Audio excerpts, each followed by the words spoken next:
You will get more out of working here for 2 years than you will get out of working at any other company for 5 years, easily.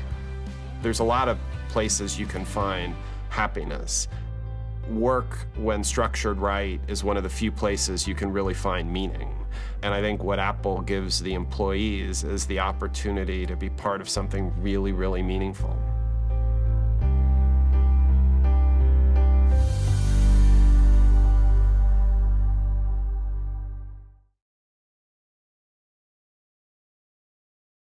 He went to Shenzhen. Foxconn wouldn't let him in, so he stood outside the main gate with his translator, talking to workers at shift change. In my first 2 hours of my first day at that gate, I met workers who were 14 years old. I met workers who were 13 years old. I met workers who were 12.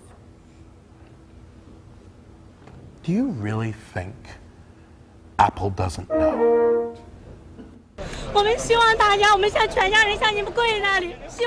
But what was news were the suicides. Well, while I was there in May and June of 2010.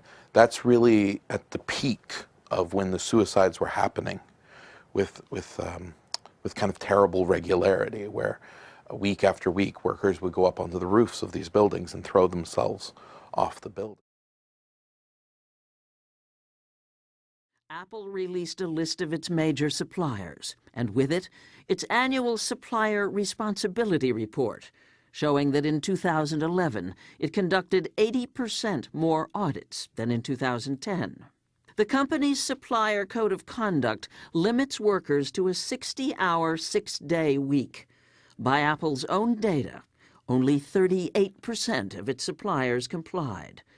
For SACOM, Apple's efforts are not good enough.